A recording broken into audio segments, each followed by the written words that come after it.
বন্ধুর লাশ নিয়ে অ্যাম্বুলেন্সে করে তার গ্রামের বাড়ি যাচ্ছি। সময় কাটানোর জন্য ফোনটা বের করলাম। ঠিক সেই মুহূর্তেই মোবাইলে একটা মেসেজ আসে। আমার সামনেই আমার প্রিয় বন্ধুটি কফিনের মধ্যে লাশ হয়ে পড়ে আছে। মেসেজ করেছে আমার সেই মৃত ফ্রেন্ডের গার্লফ্রেন্ড অবন্তী।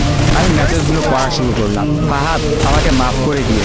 আমি যেই বাবার চোখের দিকে তাকিয়ে কখনো কথা বলতে পারিনি, সেই বাবা যখন অসহায়ের মতো আমার সামনে দিয়ে হাত ধরে কান্না শুরু করতে লাগলো, তখন সেই বাবার ভালোবাসার কাছে আমাদের ভালোবাসা হার মেনে যায়। তাই আজ 11 দিন ধরে আমি অন্য মানুষের স্পিড নিই। তোমাকে কথা দিয়েছিলাম জীবনের শেষ সময় পর্যন্ত তোমার সঙ্গে থাকবো।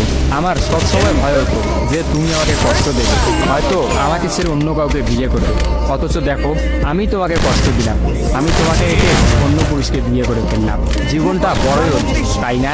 তোমার কি মনে আছে আমি তোমাকে কাঁদতে কাঁদতে বলতাম আমাকে কখনো ছেড়ে যাবে না? তো তুমি হাসতে হাসতে উত্তর দিতে আমি তোমাকে কখনো ছেড়ে যাব না, তুমি আমাকে ছেড়ে গেলে যেতে পারো। তখন আমি অনেক রাগ করতাম, কারণ আমি তো তোমাকে পাগলের মতো ভালোবাসতাম। তুমি নেই এরকম কোনো পৃথিবী আমি কল্পনাও করতে পারতাম না। অথচ দেখো, আজ অন্য কেউ হচ্ছে আমার সামনে। রোজ তার সাথেই আমাকে ঘুমাতে হয়, ঘুম থেকে উঠে তার মুখটাই আমাকে দেখতে। মানুষের জীবন এমন কেন যে যাকে চায় যদি তাকে পায়?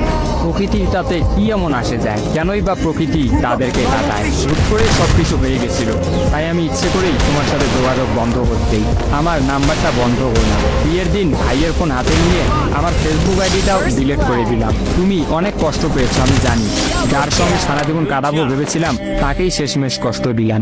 আমার পরিবারের সবাই খুশি, আমার স্বামীটা অনেক ভালো, এখন পর্যন্ত যা ব্যবহার করেছে আমার ভালোই লেগেছে।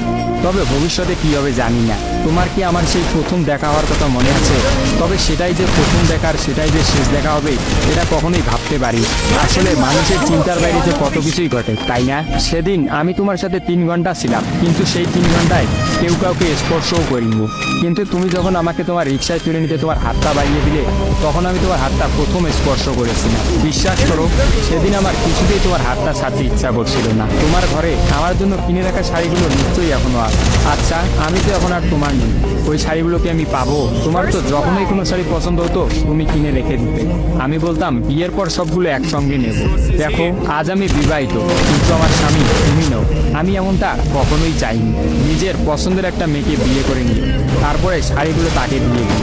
মেয়েরা শাড়ি কতটা পছন্দ করে তা কি তুমি জানো? যদি না জেনে থাকো তাহলে বিয়ের পর তোমার বউকে দিয়ে উপলব্ধি করে নিও। তোমার সাথে আমার অনলাইনে পরিচয়, তাই চিন্তা করেছি কোনোদিনও বেঁচে থাকতে আর অনলাইনে যাব না। আমার নাম্বারটাও বন্ধ করে দিয়েছি। আজকের পর থেকে আমাদের আর কোনোদিন কথা হবে না। তোমার কাছে একটা অনুরোধ, যদি চলার পথে আমাদের কোনোদিন দেখা হয়ে যায় তাহলে প্লিজ তুমি অচেনা হয়ে চলে যাও। নিজের যত্ন নিও আর জীবনটা গুছিয়ে নিও। জীবন তো একটাই, ভালো থেকো। কিন্তু আমি ভালো নেই, ঠিকই তোমার ওই অবন্তী। সবগুলো মেসেজ একত্রে পড়লাম।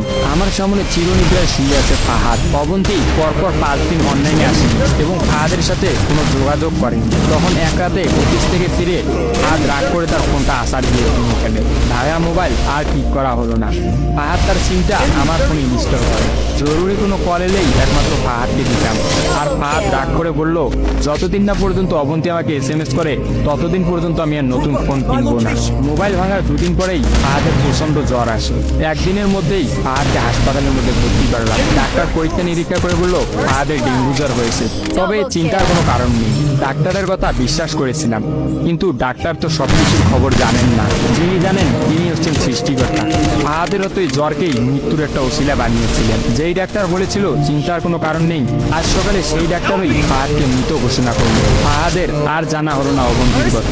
আমিও অনেক ভেবে সিদ্ধান্ত নিলাম অবন্তীকে আর ফাহাদের মৃত্যুর খবরটা জানাবো না। অবন্তী যদি সত্যি অনলাইনে না আসে আর সেই পুরোনো সিমটা ইউজ না করে, তাহলে সে ফাহাদের মৃত্যুর খবর কখনোই জানতে পারবে না। কি বা লাভ এই সত্য সংসার জীবন শুরু করা মেয়েটাকে কষ্ট দিয়ে?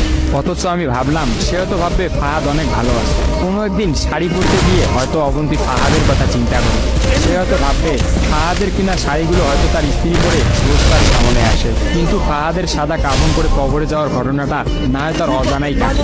আমি ফাহাদের নাম্বার থেকে অবন্তীর ফোনে একটা মেসেজ দিলাম, আমার জন্য ভেবো না, স্বামীর সাথে নিজেকে মানিয়ে নেওয়ার চেষ্টা করো। বিবাহ বন্ধন জীবনের সবচেয়ে বড় একটা বন্ধন, ভালো থেকো আর স্বামীকে ভালোবেসো। অবন্তী রিপ্লাই দিল, এত সহজে ক্ষমা করে দেওয়ার জন্য অনেক ধন্যবাদ, আর মেসেজ দিও না, বিদায়, চির বিদায়। আমিও মোবাইলটা পকেটে রাখলাম। অ্যাম্বুলেন্স ততক্ষণে ফাহাদের বাড়ির সামনে পৌঁছে গেছে। কফিনে রাখা ফাহাদের মৃতদেহ